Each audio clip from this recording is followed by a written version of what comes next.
achieve ang triple S na kailangan natin para sa buhok ng ating model today. So, ito yung hair after nating magawa yung full process ng ating hair treatment at kitang-kita nyo naman yung shine. Now, dito sa video na to, ipapakita natin na after ng result is kailangan nating banlawan ang buhok ng ating model para makita natin kung talagang nag-straighten ang kanyang hair at ganun pa rin ang makikita na result after natin itong ma-wash. So, nakikita nyo, sinashampuhan natin and after the shampoo, naglagay din tayo ng conditioner sa buhok ng ating model. Itong ginagawa natin is during sa ating online product demo for Wars Hair Product. So, itong process na ginagawa natin is ang paggawa ng Keratin Opti-Straight Treatment. Ano ba ang Keratin Opti-Straight Treatment?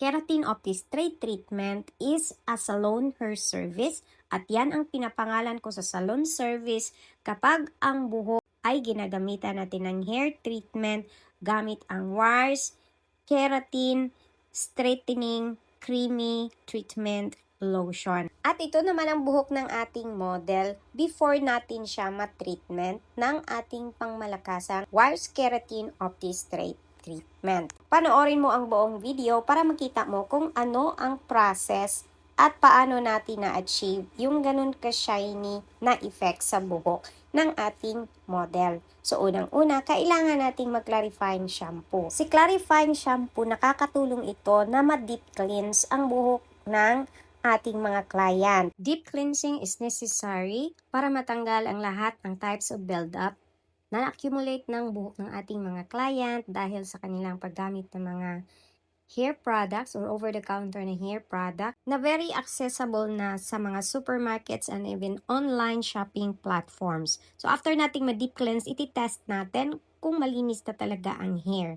Once we determine na malinis na yung hair, we proceed to blow drying and 100% dry ang ating process bago natin i-apply ang ating treatment. So, sa type ng hair ng ating model today, we use the blue variant dahil wala pa namang chemical na nagamit sa kanyang hair ever since. Plus, the type of her hair is coarse-resistant hair. Ito na ang kanyang buhok after nating ma-applyan ng blue variant and after that, we proceed to the next step which is ang pagbabad ng 3 hours. After 3 hours, mahigit nagbanlaw tayo with running water only. We proceed to the blow drying and the thermal reconditioning. After ng hair ironing, pinapahinga lang natin ito ng 5 to 10 minutes and after that, we proceed to pagbanlaw na ng kanyang hair which is yun yung nakita ninyo kanina dun sa kaunahan ng ating video. So, nag-timelapse tayo dito para makita ninyo na walang halong chismis at walang halong budol ang ating ginagawa. Makikita na ninyo dito sa ating pag-blow dry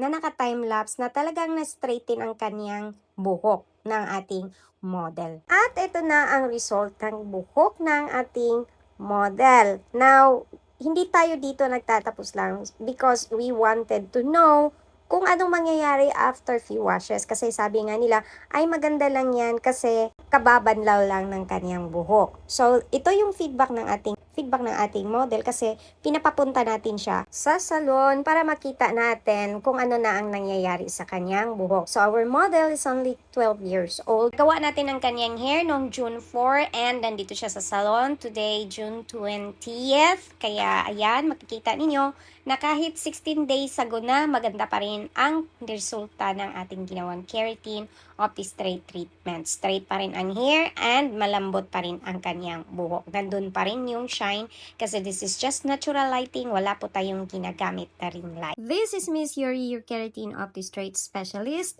Thank you for watching and I'll see you again on my next video. Follow for more hairdressing tips and tutorials.